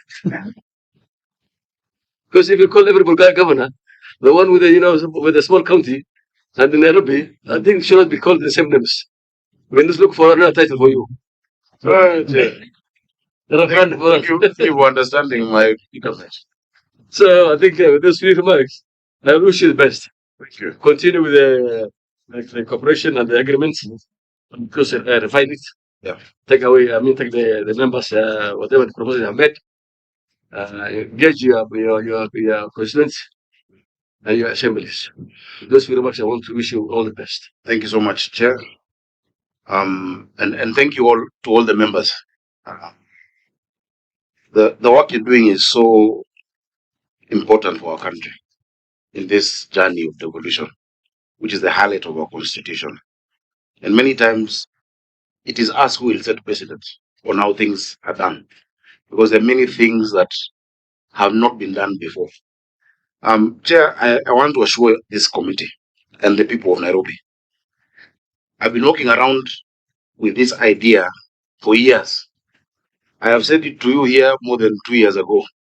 I said it in the Senate during our debate. The only way you will sort out this city is through that additional resourcing and also coordination. Remember, the committee is not just for managing projects. It is coordinating national issues and county issues. For Nairobi, you need that. You might not need that in many other counties. But for Nairobi, you need to have that platform. That is why even you remember during the NMS period, the Director General was co-opted into cabinet. For a reason. The capital needs that visibility. The governor needs to have information on what is happening, across the sectors. Chair, let me give you an example, and I'll finish. I won't take more than 10 minutes. Everybody wants water from the county government, and not just Nairobians. Even Kajiado County and Machakos get from Nairobi. Chair, the problem with water is something people don't realize is a long-standing problem. And I've explained to you here before. Nairobi had only 4 sources of water. Kikuyu Springs in Senator Thangwa's county, which is 6,000 cubic meters. Ruiru Dam, again in his county, not even in Nairobi. Then we got to Sasumwa in Nyandarua, 60 million liters a day. And then Dakaine finally, 1994 to 1997. In total, all of that was giving us 525.6 million liters of water against a demand of 970 million liters. Chair, what this agreement does is that it formalizes our engagements with national government, because I've been able to increase that water by 140 million, but I've only been able to do it because for now, myself and the president see eye to eye, and that I was able to sit with him and ask him to. There were people who needed to be compensated at Kigoro, across the way. sorting out this city should not be a favor. What this city requires, the 50 billion or the 80 billion, is not a favor. This city carries the entire 60% of the GDP of this country. But the people of Nairobi don't benefit, you know. And Chair, now, in this agreement again, because there's still a shortage of around 220 million liters, I have secured Maragua 4 Dam, which is 130 million liters. And in Senator Thangwa's county, there's a place called Ngedu in Gatundu North. In Ngedu, every day we lose 35 to 40 million liters as we filter the water through what we call backwash. I've secured the money to do reverse backwash system that will give me 55 million liters a day. In less than a year and a half, the water deficit can be sorted out. So Chair, Senator Percy Tobiko, my good friend, is very right. I am ready to stake my career on this because I am so sure if we implement this as we should, and I'll make sure it is. I'm chairing that implementation committee. Everyone will just say tuta because it will be so clear things will have changed. There is no other solution. There is no shortcut for Nairobi. There is no, I don't know, professor you'll there or there is no other way but dealing with the financing issues. And this gives me a platform to follow up, whether it is a rating act, whether it is sectional properties, whether it is security, whether it is, you know, how our officers are collecting the revenue. I can be able to do that. Waste management. There's nothing like national government coming to collect waste in Nairobi. No. Waste management has been a big challenge over the years. And I've had to analyze it, Chair, and come up with a solution.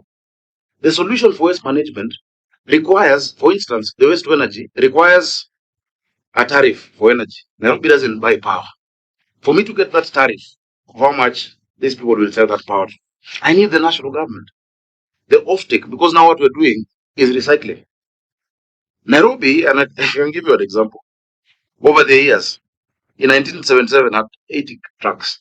78, 66, it kept going down, 83, 44 trucks for solid waste management. 98, 13, 2003 is when it came up to 21. When I became governor, I got 24 new RCs, 24 new tippers. It is not enough, but I can only buy that based on the resources I have. I had 4,500 young people. They're now on permanent and pensionable basis who are called the Green Army. You see them. But what happens, Chair, when that Green Army have collected trash, then exchequer is delayed. With the money I have and I have the trucks, do I pay salaries or do I fuel those trucks? I have to pay salaries. We have an end-to-end solution, Chair, that is costing 6 billion. The national government is going to pay 2 billion. Less of it is the county. So it's the county that is still going to do it. But that, and let me give you an example. That end-to-end, we're getting 32 compacted trucks of 60 cubic meters, 24 roll-off containers, 320 tricycles. The tricycles that now can go into the informal settlements and collect the trash from there. 320, 80 loaders and forklifts and balers, 40 dozers and excavators, then 90 tippers. In addition, the city has never seen this. So at that time, the people will see, wow, it has changed. And my target is to make it the cleanest. But you see all of this, if you look at the sheer amount of this contract, cannot be done by Nairobi alone. I don't have the 6 billion per year to do it. Remember, I've explained to you, everything from equitable share and mshahara too, and the rest goes to the county assembly. Everything else is this parking I'm charging here, land rates, which many people are not paying. Out of 250,000 parcels, only 50,000 people have an account. So we want the Paris lifestyle, but with a Nairobi, the people say you have champagne taste on a beer budget. We must also do our part as the people of Nairobi. So Senator Tobiko, I am willing to take the bull by the horns. This is a very bold agreement. I have not transferred any function. I will never transfer functions, but we will work with the national government so that Singapore becomes real, starting from Nairobi. Senator Karungo, the county assembly must be involved. It is in this. Right now, they're the ones conducting the public participation. They're the ones at Charter Hall. They're the ones leading it tomorrow in all the sub-counties. There's a committee of 23 members, and they're leading all of that. And as we've said, oversight in, I think, section 7.4, the oversight and everything continues as per PFM. Nothing changes from that. All projects, Senator Kamar, I know there's that issue of such others, but 6.3 says all projects and programs shall be subject to public participation in accordance with applicable laws and also must go through the assembly. Yeah. So we'll put all the programs to the assembly. I understand what your fear is. And I know many people reacted the way they did to this document because of the post-traumatic stress disorder of NMS. And when a snake bites you, even when you see a shoelace, you'll jump, And NMS messed up our staff. They were demoralized, they were transferred, they were mistreated, they left pending bills. And so that's why I said the first thing first. We're not mentioning Article 187, which is transfer. We would not go that way. And I would not be, I don't know, Senator Chuto was saying someone has a panga. Not me. No. And you see, the president himself has said in public, he is not interested in running Nairobi. He does not want those powers. They have said they have not given. Now, if the president is saying he doesn't want it, and I'm saying I'm not transferred, who is this other person with another interpretation that there's been a transfer? The receiving entity does not want, the issuing entity has not given. Who then has created a transfer? We don't want, but we just want to make this city the world-class capital. You've seen what we can do with little money. Just look outside your square over here. I sorted that out. Go today to Moya Avenue Service Lane. Go look at the walkways that we're doing, and it's because we've gotten 120 million from RMLF. What if it was what Nairobi deserves? The whole city would look like that. Look at today, our school enrollment has gone up 40% because I can afford 1.4 billion to feed 320,000 children to go to school. If I had more resources, I would get even those in the informal settlements. So the limit, there's no governor who is happy seeing a pothole out there, or seeing this lack of water that we're saying, or seeing waste. But until you sort out that waste management, there is no angel who can be able to deliver that. And so I'm willing to stake, everything on the line. Senator Muma, you're correct. That provision, I think we need to look at the issue of JVs and PPPs. When I became governor, I found 8,991 staff houses in Nairobi. Today we're constructing 73,000. Not affordable housing, county projects. Jericho, the ones where we actually Woodley had 43 houses that we brought down to do 1975 houses. That is a huge change, And to do that, I also need to connect more water, more sewer in those areas. People say, oh, the planning is haphazard. Kileleshwa and Kilimani houses are going up, but you're not doing the attendant amenities. We're doing that. This program of 1.8 by 1.8 along both sides of the river will include lateral connections to it. From Kilimani, Kileleshwa, Dagoretti, North Kawangware, all these 27 kilometers of the river. And we'll finish by January 15th of next year. So, Chair, so that I don't go on and on, I'm grateful to this committee for this opportunity. I don't think Kenyans have had my explanation before today, a proper explanation. And of course, during this time, there's also a lot of propaganda and politics and different intentions, from people. Somebody once told me that as a leader, I want Chair to hear, and my friend Amran is. Chair, listen. Somebody once told me that I'm giving you my disposition. That as a leader with responsibility, even you as a chair, don't be afraid to be misunderstood and make that not make you act. If you're doing the right thing and your conscience is clear, do it, people will understand. Of course, we'll do it according to the law. But if I'm to have paralysis of analysis and stay trapped in the headlights like an antelope, this city would not move. This city would not change. So as a governor who has that constitutional mandate to do the best to transform this city, I feel that this is a great milestone that we will refine, we will look at, but we have to make it work. In fact, I can't wait for those 14 days so that we have the first meeting, so that we align those projects, so that we bring here supplementary appropriations, so that we get more budget, so that we make Nairobi work. So thank you so much, Chair, for this opportunity, and may God bless you and all the members of the committee. Thank you so much for what's listening. So now we have between yourselves and what we can listen. Now we understand now. Okay. So members, I think you guys know and there have been no other business. Thank you so much. I think Thank you, Chair.